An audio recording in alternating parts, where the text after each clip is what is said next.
एक बार सावथी में एक बूढ़ा ब्राह्मण रहता था जिसके पास 8 लाख नकद थे। उनके 4 बेटे थे। जब उसके पुत्रों का विवाह हुआ तो उसने उसे 1-1 लाख रुपये दिए। इस प्रकार उन्होंने 4 लाख रुपये दे दिए। बाद में उनकी पत्नी की मृत्यु हो गई।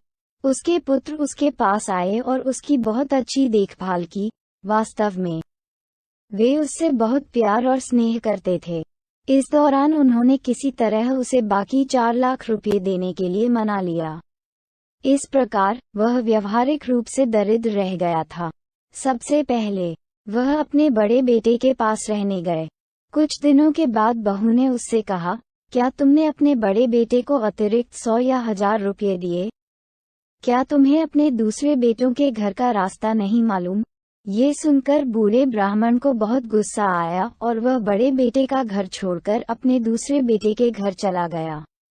यही टिप्पणी उसके दूसरे बेटे की पत्नी ने भी की और बूढ़ा व्यक्ति अपने तीसरे बेटे के घर गया और अंत में अपने चौथे और सबसे छोटे बेटे के घर गया। उसके सभी पुत्रों के घर में भी यही हुआ। इस प्रकार बूढ़ा व्यक्ति असहाय हो गया। फिर वह एक छड़ी और एक कटोरा लेकर सुरक्षा और सलाह के लिए बुद्ध के पास गया। मठ में ब्राह्मण ने बुद्ध को बताया कि उसके बेटों ने उसके साथ कैसा व्यवहार किया था और उससे मदद मांगी। तब बुद्ध ने उसे याद करने के लिए कुछ छंद दिए और उसे निर्देश दिया कि जहाँ भी लोगों की बड़ी भीड़ हो वहाँ उन्हें सुनाया जाए। श्लोक का सार इस प्रकार है। मेरे 4 मूर्ख पुत्र राक्षसों के समान हैं। वे मुझे पिता पिता कहते हैं, लेकिन शब्द केवल उनके मुंह से निकलते हैं, उनके दिल से नहीं। वे धोखेबाज और षड्यंत्रकारी हैं। सलाह लेना उन्होंने मुझे अपनी पत्नियों के घर से निकाल दिया है, इसलिए अब मुझे भीख मांगनी पड़ रही है। मेरे वे बेटे मेरी इस लाठी से भी कम मेरी सेवा करते हैं। जब बूढ़े ब्राह्मण ने ये श्लोक सुनाए तो भीड़ में से कई लोग उसे सुनकर उसके बेटों पर क्रोध से आग बबूला हो गए और कुछ ने उन्हें जान से मारने की धमकी भी दी। इस पर पुत्र भयभीत हो गए और अपने पिता के चरणों में झुककर क्षमा मांगने लगे। उन्होंने ये भी वादा किया कि उस दिन से वे अपने पिता की ठीक से देखभाल करेंगे और उनका सम्मान, प्यार और आदर करेंगे। तब वे अपने पिता को अपने घर ले गए। उन्होंने अपनी पत्नियों को भी चेतावनी दी कि वे अपने पिता की अच्छी तरह से देखभाल करें, अन्यथा उन्हें पीट पीट कर मार डाला जाएगा। प्रत्येक पुत्र ने एक लंबा कपड़ा दिया और प्रतिदिन भोजन की एक थाली भेजी। ब्राह्मण पहले से अधिक स्वस्थ हो गया और जल्द ही उसका वजन भी बढ़ गया। उसे एहसास हुआ कि बुद्ध के कारण उसे ये लाभ प्राप्त हुए थे।